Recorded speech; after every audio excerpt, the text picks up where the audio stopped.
या तुला म्हटलं ना की अख्खं मंत्रालय आमच्यावर खूप जाहीर झालं. अरे दोन पुरस्कार. अरे पोरा, कृषी रत्न पुरस्कार मी जाहीर झालाय म्हणे आम्हासनी. अरे वा, मग हा दुसरा पेढा.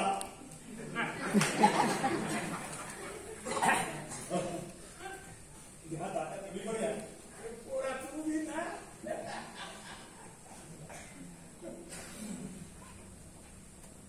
साहेब, तुम्हाला आनंद झालेला दिसत नाही. आनंद झाला आनंद. ते साखरेचा आधार आहे ना मला, म्हणून मी खाल्ली. चेहऱ्यावर दिसत नाही म्हणून म्हटलं. आनंदापेक्षा काहीतरी वेदना लपवत आहे असं जाणवतंय.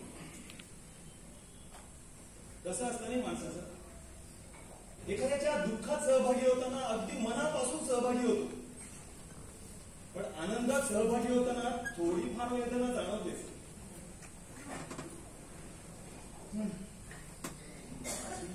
म्हणजे तुमची वेदना माहित आहे मला. माझ्यामुळे तुम्हाला खूप त्रास झाला, सगळ्यांनाच. मी अगदी मनापासून दिलगिरी व्यक्त करतो. पोरा चल निघू. अहो तात्या, थांबा ना. बसा. अरे मुरली, बस. मुरली, अरे तुझ्याबद्दल महेश रावांनी बरंच काही सांगितलंय मला. पण तात्या, तुम्हाला माहितीये का, अहो ती मयुराबाई उद्या मोर्चा काढते. आपल्या दोघांच्या बदनामीचा विडाच उचलला त्या बाईने.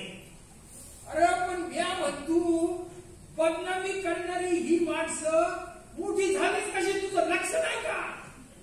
तात्या, तुम्हाला असं वाटतं का माझं लक्ष नसेल म्हणून?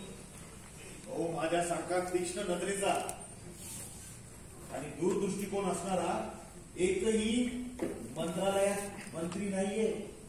म्हणून तर माझी सगळी चर्चा होते सीएमच्या रेससाठी. माधवा,